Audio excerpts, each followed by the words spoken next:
Welcome back to Harry Potter and the Philosopher's Stone. For the PS1, I thought I would try and go Hagrid today, since in this episode, that's where we're going. We're going to go see Hagrid in the grounds. Or get up to other shenanigans. Let's see what happens when we go through these doors.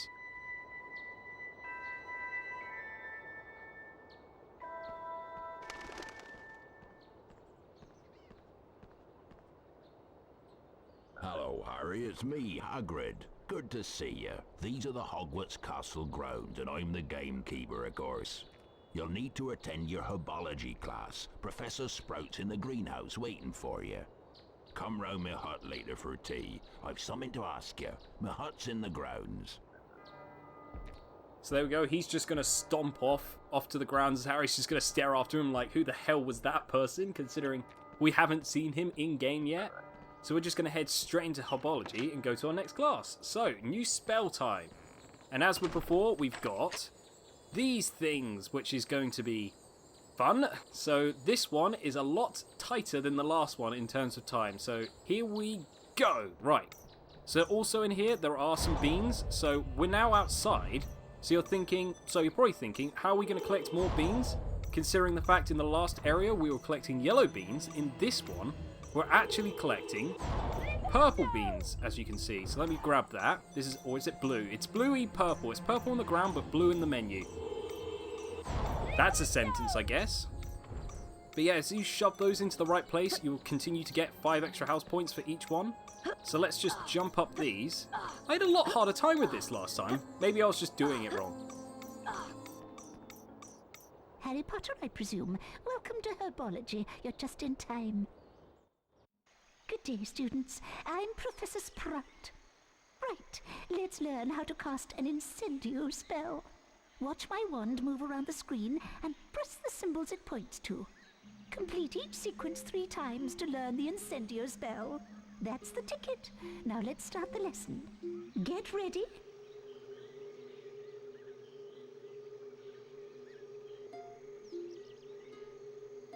Sorry for the little cut in the audio there. There was a lot of noise outside all of a sudden, so I had to cut it out. It's a bit windy today.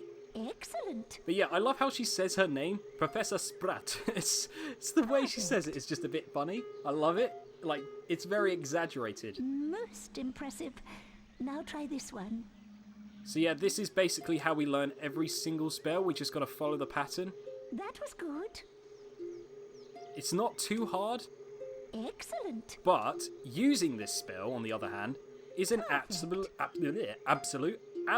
nightmare. Well done. You've mastered the incendio spell. Now follow me to learn how to use the incendio spell. What we're about to do is probably one of the most annoying parts of the game. In a bit, it's going to be one of the most annoying things ever. Let's try the incendio spell to wither a bouncing bulb. Use your wand on the bouncing bulb by the door. Hit the correct symbols, and you'll build up enough spell power to affect the bulb. I like how we continue to use animals or plant-animal hybrids to demonstrate how to learn spells. As you can see, there's a bunch of chocolate frogs in here. I think if I run into this, as you can see, I'll take damage, but there's plenty of chocolate frogs in here just in case you do. I don't know why you would keep running into it after the first time. Why do you need 4 of them? 2 maybe, but 4 seems a bit excessive. Anyway, as you can see, above this bouncing bulb, there is a green sparkle. That indicates that we can use the incendio spell. So let's press X. Incendio! And as you can see, buttons will go round in a circle. You've got to... Excellent, Harry. 5 points to Gryffindor. Okay, I did that way faster than I thought I was going to do it. But yeah, the way it works is the symbols will go round the screen. And if you press them at the right time, it will allow it to activate. But if you miss one of them, it will go back a step. The problem with this is, once it gets faster than that, because it will get faster in other ones, it can be an actual nightmare to do it. Because you have to try and keep up with your mistakes and also your successes, so it just becomes a huge mess. You will see this in, I think the next episode. It will be absolutely mad. Sorry, my voice went a bit weird there. Sorry for the little jump cut there. I had to cut away. My voice was getting a bit funny and I had to take a break for a sec just to try and get it back to normal. Because I think I was talking too fast and my voice was just I don't know what I'm doing. Stop talking.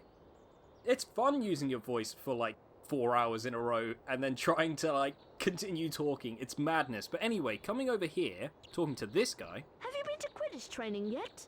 This year, they're even letting first years train. You should have a go. I hear you're pretty good on a broomstick. I mean, not to, toot my own horn, but I did complete the hardest flying challenge in this game, so yeah, I'm fairly good. Do not worry though, this is nowhere near as hard as the last ones. This one also, you can keep retrying until you get it right, so let's talk to him again. Madam Hooch was really impressed by my broomstick control. Maybe one day I'll even get to play for Puddlemill United. I get the feeling this guy's a reference to a character from, like, the books. I just don't remember them that well, so I couldn't tell you who this is a reference to, if it is one. Quidditch is the greatest game ever. You have to feel sorry for muggles. They don't even know it exists. Remember to take part in Quidditch training. See, given, based on what people actually think of Quidditch in the real world, when you actually think of it as a sport, I don't know if that's entirely true, considering what's on YouTube and how people think of Quidditch, and how it's kind of a mess of a game, but never mind. Welcome, Mr. Potter. Grab your broomstick, and we'll begin the training. Welcome to Quidditch training. Whichever seeker catches the golden snitch scores his team 150 points. Which is why seekers tend to get fouled so much. For your first seeker training, let's practice chasing the snitch. Fly through 10 hoops generated by the golden snitch. Get set. 3, 2, 1.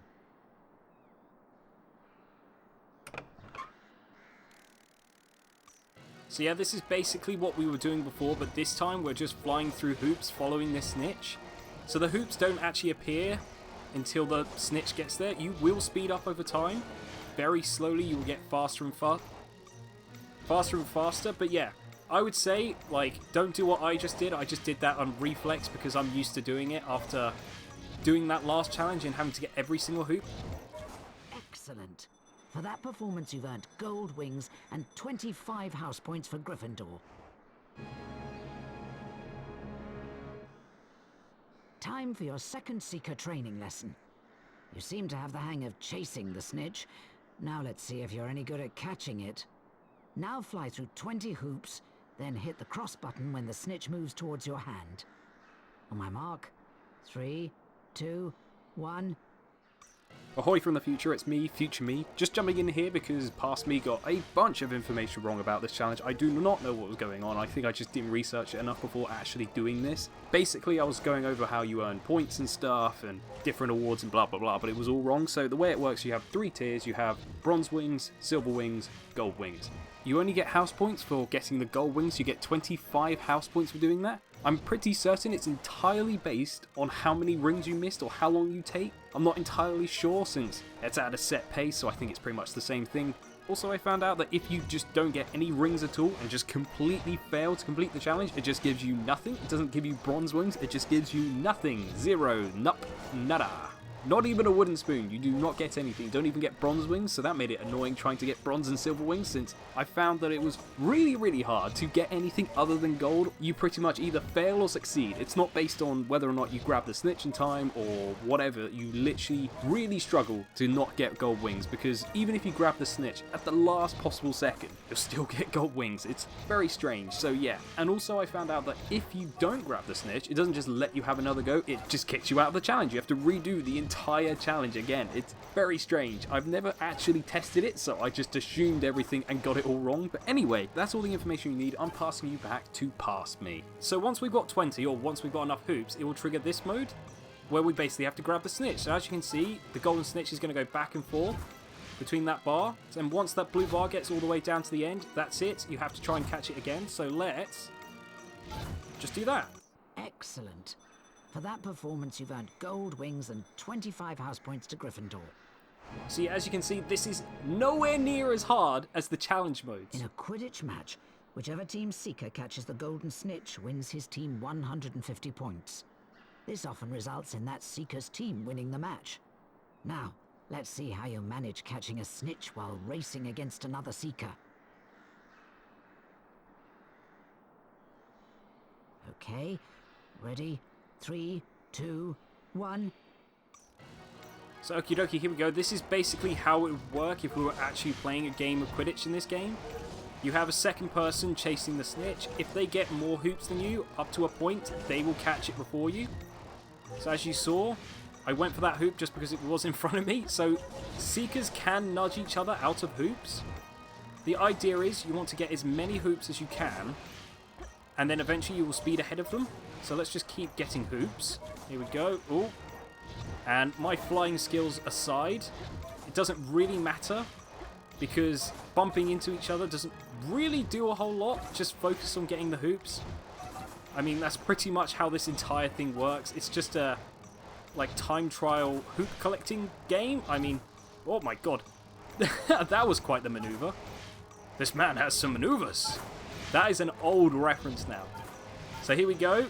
We're speeding up. So as you can see, I've whizzed ahead of the other Seeker, and it makes it a lot easier. The only problem is, because I'm a lot faster, it makes it harder to get all of the hoops. But after all that practice I did earlier, this is so much easier. Wait until I get to the point where I actually have to do more of this, and I haven't, like it's a different recording session. This is going to be so much harder, because I would have forgotten all of that practice. It won't be there as muscle memory anymore. So there we go, first time. Excellent. For that performance, you've earned gold wings and 25 house points for Gryffindor. Run along then, Mr. Potter. The Quidditch training doors are always open for you. So there we go, really easy house points. That is literally 75 house points for doing what is far easier than we did for like 30 house points doing those other challenges. So this is just way easier doing this. And the guy outside is gone. I assume that's because we've beaten him on gold wings. I assume that's the other Seeker that we were talking to inside. So over here we have a save book. I'm not going to use that right now. I'm just going to head this way and do a couple more things before ending off this episode. So if we come through here, there is a door. The door. Through the door we go. And we're going to talk to friend George. Want the password for the portrait, Harry? Bring us blue every flavour beans. But watch yourself. There are some weird creatures running around out there. So as I was saying, they don't look blue. When you look at them in like the world, they do not look blue. But if you look at them in the menu, they're definitely blue. It's very confusing. I get the feeling that they're supposed to be coloured after the main houses. So after the main houses, after the houses. So you've got yellow for Hufflepuff, blue for Ravenclaw, green for Slytherin, and then red for Gryffindor. I was going to say Ravenclaw. Did I get those right?